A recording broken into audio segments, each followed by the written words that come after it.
walk down many high streets and you soon realise that what you're seeing at eye level isn't necessarily the interesting stuff. You know, that's more modern facades, colourful to catch your eyes. But for me, what's most eye-catching is up above. I've found this old building, this old town hall here, and I think the most interesting way of capturing it is not by stepping back and looking across the road, but by looking up and capturing it in a slightly warped perspective.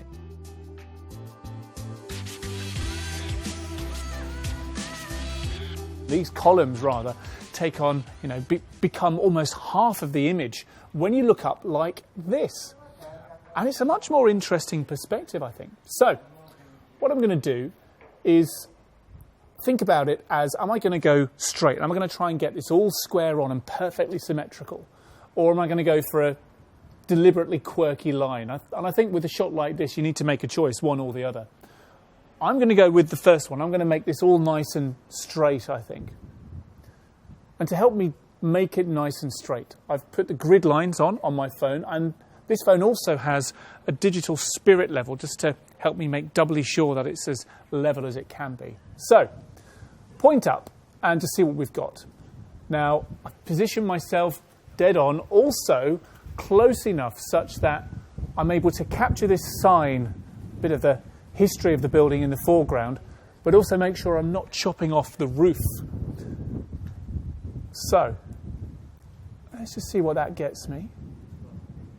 So that's not bad, but the thing is with a shot like this, as much as the grid lines are doing their best to help me, I need some other little hints as well. Fortunately, this building has got loads of those for me. It's got lots of vertical lines. It's got some great lines on the archway above the door. And I'm going to use those and where they converge with the grid lines to help me make sure that it's as level as it can be. Because even just a little bit of a tilt of the phone is very, very difficult to fix in post. So I want to get this as square on as I can. So just looking at either side where these columns meet the bottom third line, make sure that's as equal as it can be on both sides. Pointing up, making sure I'm not just twisting to one side. The angle of that roof, make sure that it meets both of those vertical lines. That is pretty good. And double check exposure as well. I'm not worried about blowing out the sky here. I want to make sure I'm capturing all of the detail of the building.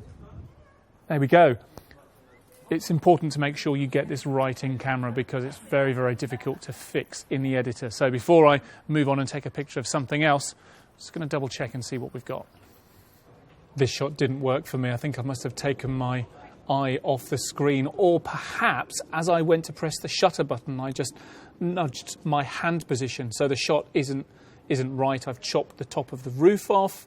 I've got some of this red line, which I know is a red door, but the viewer wouldn't necessarily. So it's just another reminder to keep your eye on the screen, even when you're pressing that shutter button. No, that one is going in the bin. At first glance, this image looks pretty well aligned, but when you look a little bit closer, you start to see some of the details that to show you that it isn't.